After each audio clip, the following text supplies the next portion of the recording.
اور جس کے پاؤں زمین پہ گھسٹتے جا رہے ہیں اس نے بتایا یہ امام حسن کا شہزادہ قاسم بن حسن ہے۔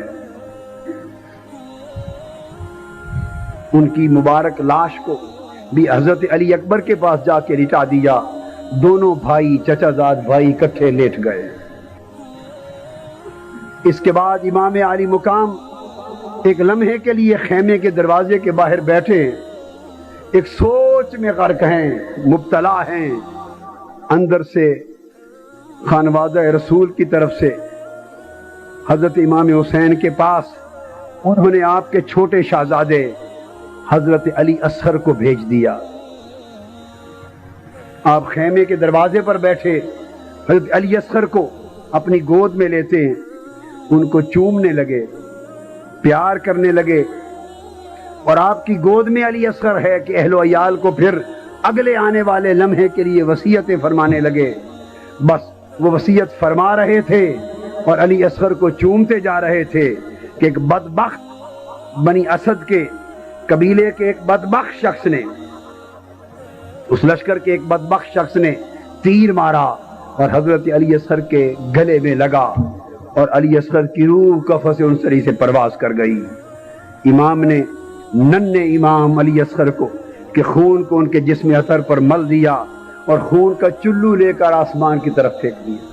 باری تعالیٰ اگر آج تو اس طرح علی اصغر کو لے کے خوش ہوتا ہے تو ہم تیری خوشی اور تیری رضا کے طلبگار ہیں۔ امام ابن کثیر کی روایت اور بعض روایات میں جس کو طبری نے لیا یہ بھی آیا ہے کہ حضرت علی اصغر کی ولادت ہی وہیں میدان کربلا میں ہوئی۔ اندر ولادت ہوئی اور اندر سے بیبیوں نے بھیجا کہ جا کے امام علی مقام کی خدمت میں حضرت علی اصغر کو پیش کر دیں کہ وہ کان میں آذان کہیں۔ امام علی مقام نے اٹھا کر حضرت علی اصغر کے کان میں آذان کہی، اللہ اکبر کی آواز علی اصغر کے کانوں میں بلند ہوئی۔ بدبخت یزیدی لشکر کے سپاہی کا تیر آیا، علی اصغر کے گلے سے پار ہو گیا، روح قفس انصری سے پرواز ہو گئی۔ آپ نے اسی خون کے ساتھ علی اکبر کے جسم کو دھو دیا۔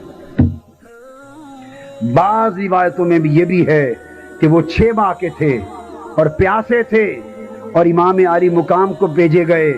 آپ نے یزیدیوں سے کہا کہ ہمارا پانی بند ہے، اس معصوم بچے کے لیے تو پانی دے دو۔ اتنی بات ہوئی، تیر آیا، حضرت علی اصغر کے مبارک گلے سے پار ہو گیا، شہید ہو گئے۔ مگر میں یہ سمجھتا ہوں کہ پانی مانگنے کی روایت امام حسین کی غیرت و حمیت کے منافی ہے۔ حسین بدبخت یزیدی لشکر سے اپنا سارا خانوادہ کٹا سکتا ہے مگر اپنے شہزادے کے لیے بدبخت یزیدی لشکر سے پانی نہیں مانگ سکتا۔ حسین کی غیرت ان کی طرف دستے سوال دراز کرنے کی اجازت نہیں دیتی۔ حسین کا مقام حمیت ان بدبختوں کی طرف دستے سوال اور دستے سوال دراز کرنے کی اجازت نہیں دیتا۔ اگر علی اصغر کے لیے حسین نے پانی مانگنا ہی تھا تو وہ لشکر یزید سے کیوں مانگتا؟ حسین آسمان کی طرف اشارہ کرتا۔ رب ذوالجلال کی عزت کی قسم، اگر حسین کا ہاتھ تھا، اگر حسین پانی کے لیے میدان کربلا میں قدم مارتا، اسماعیل علیہ السلام کے قدم سے زمزم کا چشمہ پھوٹا تھا، اگر حسین قدم مارتا کربلا میں لاکھ چشمے پھوٹتے۔ مگر یہ مقام رضا تھا، یہ مقام توکل تھا، یہ مقام تفویض تھا، یہ مقام صبر تھا، یہ مرحلہ استقامت تھا، یہ لمحہ امتحان تھا۔ حسین رضا کے مقام پہ ڈگمگا نہیں سکتا تھا، حسین صبر و توکل کے مقام پہ ڈگمگا نہیں سکتا تھا، اس لیے کہ ادھر حسین کی نگاہ کے سامنے مصطفیٰ تھا، ادھر نگاہ کے سامنے وہ خدا تھا۔ خدا حسین کے استقامت کا منظر قدسیان فلک کے ساتھ تک رہا ہے، مصطفیٰ حسین کی استقامت کا منظر فاطمہ اور علی مرتضیٰ کے ساتھ تک رہے ہیں. ادھر فاطمہ الزہرا فرما رہی ہیں بیٹا حسین میں نے تجھے دودھ پلایا ہے, آج کربلا میں اپنے دودھ کی لاج دیکھنے کے لیے آئی ہوں, میرے دودھ کی لاج رکھنا. تیرے قدم علی اصغر کی جان دیتے ہوئے, علی اکبر قربان کرتے ہوئے کہیں تیرے قدم ڈگمگا نہ جائے, میرے خوب دودھ کی لاج رکھنا. ادھر علی شیر خدا فرما رہے ہیں حسین میرے خون کی لاج رکھنا. ادھر محمد مصطفیٰ جو خون شیشی میں جمع کر رہے ہیں حدیث کے مطابق وہ فرما رہے ہیں حسین میرے کندھوں کی صفائی کی لاج رکھنا.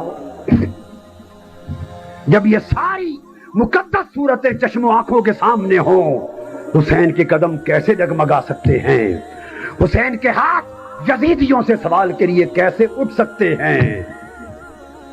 وہ اس امتحان کے مرحلے میں کامیاب تھے اور اتنے کامیاب تھے چونکہ حسین آج ذبح اسماعیل کا فدیہ بن گیا تھا, حسین آج ذبح عظیم بن گیا تھا, حسین آج دعائے ابراہیم کی تکمیل بن گیا تھا, حسین آج اس مقام ابراہیم کی دعا کا اثر بن گیا تھا, حسین ذریت ابراہیم کے اندر محافظ امامت بن گیا تھا, حسین ولایت مصطفیٰ کا نشان بن گیا تھا, اور حسین قیامت تک حفاظت اسلام کا ستون بن گیا تھا. پھر یکے بعد دیگرے سب شہید ہو جاتے ہیں. امام حسین کا وقت آتا ہے. امام حسین تلوار لے کر یزیدیوں کی طرف روانہ ہوتے ہیں.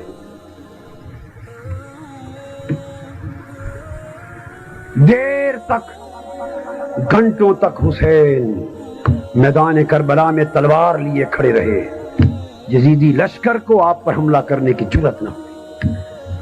انہوں نے خانوادہ رسول کے جوانوں کی جرأت کو دیکھ کر انفرادی جنگ بند کر دی تھی.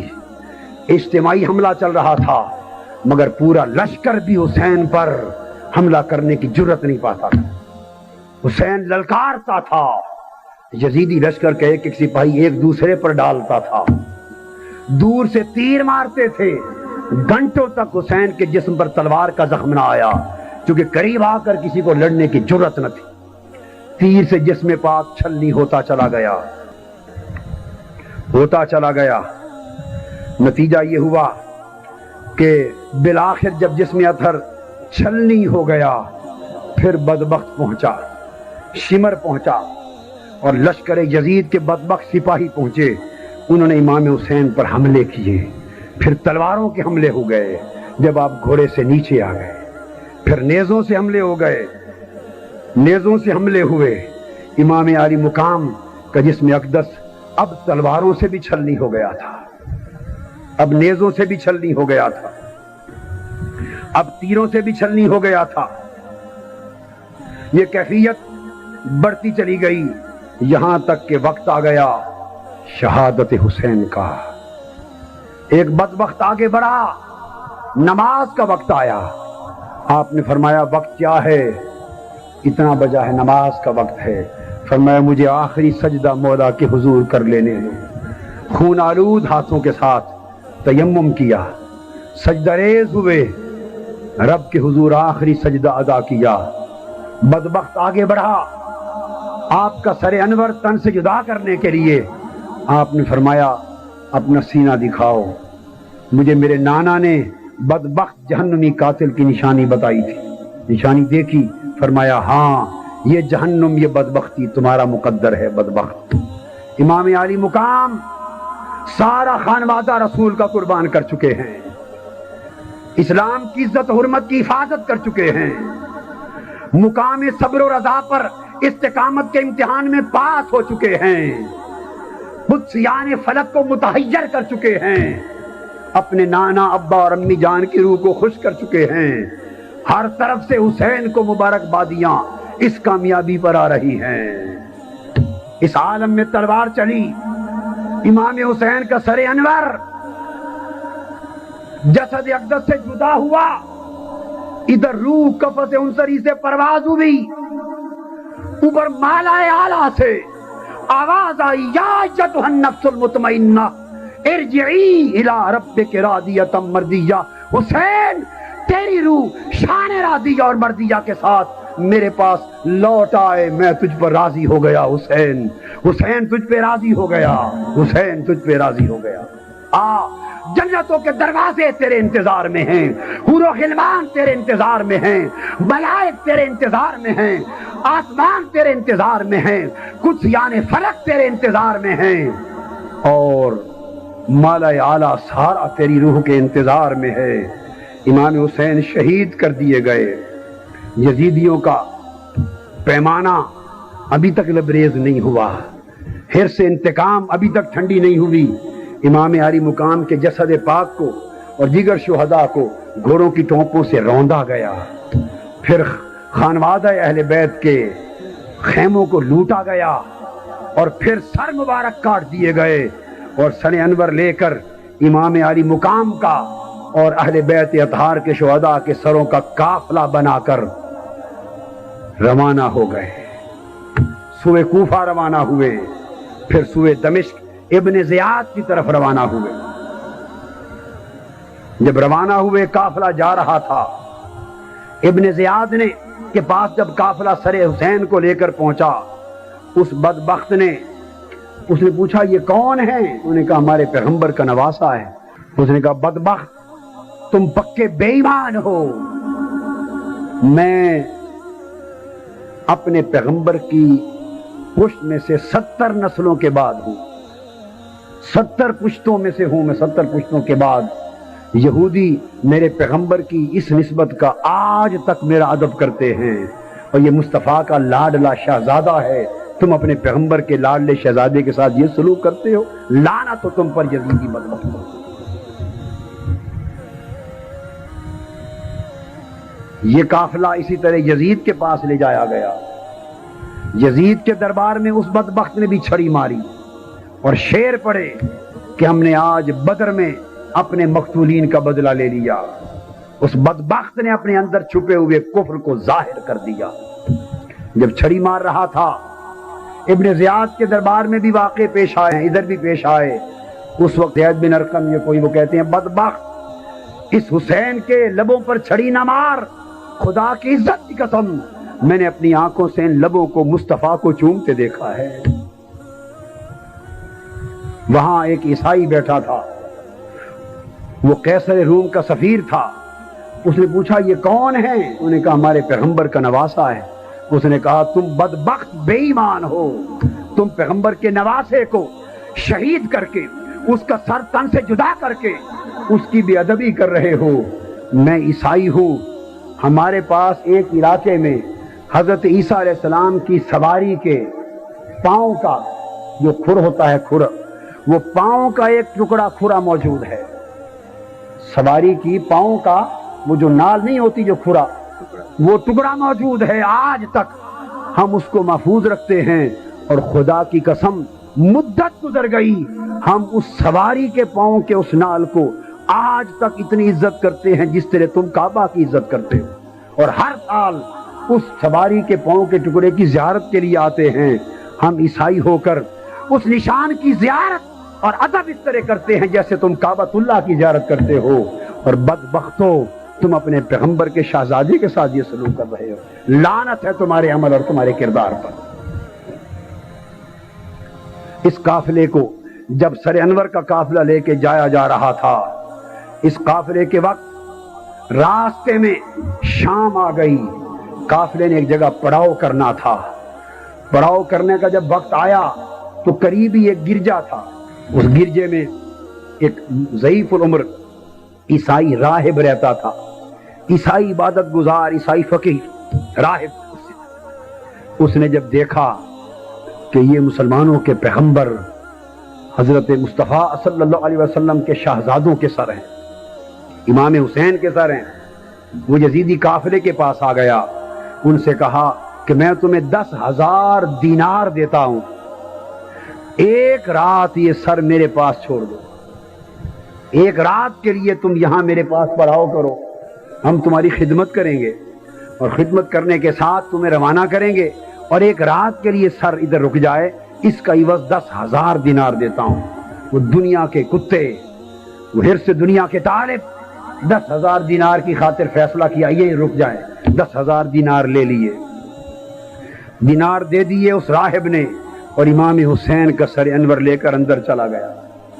اس عیسائی راہب نے نیزے سے سر انور کو اتارا، اس کو خوشبودار پانی سے دھویا، صاف کیا، اس کو خوشبو لگائی، خوبصورت غلاف میں رکھا اور اس کے پاس بیٹھ گیا، اور ساری رات صبح کے طلوع تک اس چہرہ حسین کا دیدار کرتا رہا۔ اور وہ راہب کہتا ہے کہ مجھے اس رب کی قسم جس کے قبضہ قدرت میں میری جان ہے کہ میں نے ساری رات دیکھا سر حسین نیچے میرے سامنے پڑا تھا، اور اس حسین سے نور کی شعائیں عرش معلیٰ تک اٹھ کے جا رہی تھی۔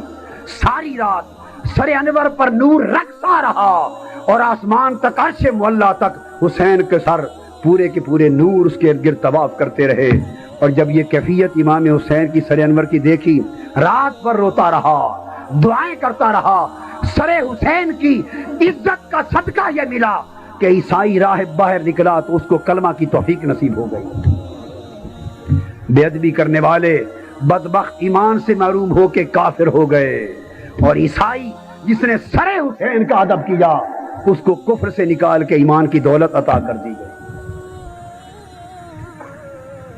محدثین بیان کرتے ہیں کہ امام عالی مقام کی یہ شہادت، اس شہادت پر نہ صرف دنیا روئی بلکہ جس وقت امام حسین کی شہادت ہوئی عین اسی لمحے زمین نوحہ کی نہ ہوئی، آسمان نوحہ کی نہ ہوا، جنات نوحہ کی نہ ہوئے، پرندے نوحہ کی نہ ہوئے، حتیٰ کہ آپ کی شہادت کے وقت محدثین بیان کرتے ہیں کتب حدیث میں کہ بیت المقدس میں، اس سرزمین بیت المقدس میں جو پتھر اٹھایا گیا شہادت حسین کے سبب سے، بیت المقدس کے ہر پتھر کے نیچے سے خون ابلا ہوا نکلا۔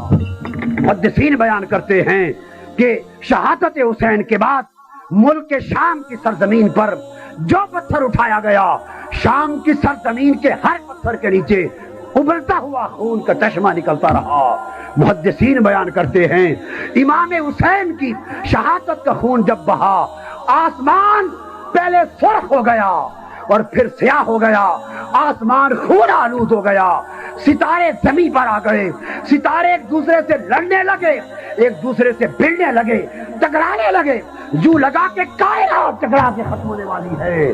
زمین پر خون آلود آشام ہو گئی، آسمان خون آشام ہو گیا، ستارے نیچے آ کے ٹکرانے لگے، جنات کے نوحے کانوں کو آنے لگے، ایک عجیب سما تھا، ہر طرف قیامت آ گئی، دنیا پہ اندھیرا چھا گیا، اس لیے کہ آج حسین مصطفیٰ کا نواسا اس نام نہاد امت کے ہاتھوں شہید کر دیا گیا تھا، اور اہل بیت مصطفیٰ کا قافلہ بدبختوں کے ہاتھوں لوٹ لیا گیا تھا۔ اس حال کے ساتھ اس خانوادہ رسول کو لے کر چلے ہیں امام زین العابدین، بیمار ہیں، 13-14 برس کے قریب عمر ہے، بیماری کی حالت میں وہ اس قافلہ لٹے پوٹے اہل بیت کے قافلے کی قیادت کرتے ہیں، اور حضرت سیدہ زینب، سیدہ فاطمہ الزہرا کی شہزادی وہ خواتین کی اور قافلے کی قیادت کرتی ہیں، لے کر اس حال میں گئے۔ یزید نے یہ سمجھا، بدبخت یزید نے سمجھا کہ میں نے حسین کو قتل کر کے معرکہ جیت لیا، مگر اس بدبخت کو معلوم نہ تھا ابن زیاد بھی ہار گیا اور یزید بھی ہار گیا۔ ابن زیاد نے جس چھڑی سے حسین کے چہرے مبارک پر جس چھڑی کو مارا تھا، ابھی چند برس گزرنے نہ پائے تھے کہ مختار سقفی اٹھا، اس نے ابن زیاد کو قتل کیا، اور اس کے لشکر نے قتل کیا، اور اس کے لشکر کے سپہ سالار نے ابن زیاد کا سر قلم کر کے اسی طرح نیزے پر چڑھا کر مختار سقفی کے پاس بھیجا۔ مختار سقفی کے سامنے اس بدبخت ابن زیاد کا سر رکھا گیا۔ جب سر پڑے تھے مقتولین کے، ایک سانپ آیا، ہر سر کو سونگتا تھا، اور سونگتے سونگتے جب ابن زیاد کے سر کے پاس پہنچا، وہ اس کے منہ میں داخل ہوتا تھا اور ناک کے نتنوں سے نکلتا تھا، منہ میں داخل ہوتا تھا، کئی بار داخل ہوا، ڈس ڈس کر نتنوں سے نکلا۔ اس سانپ نے دکھا دیا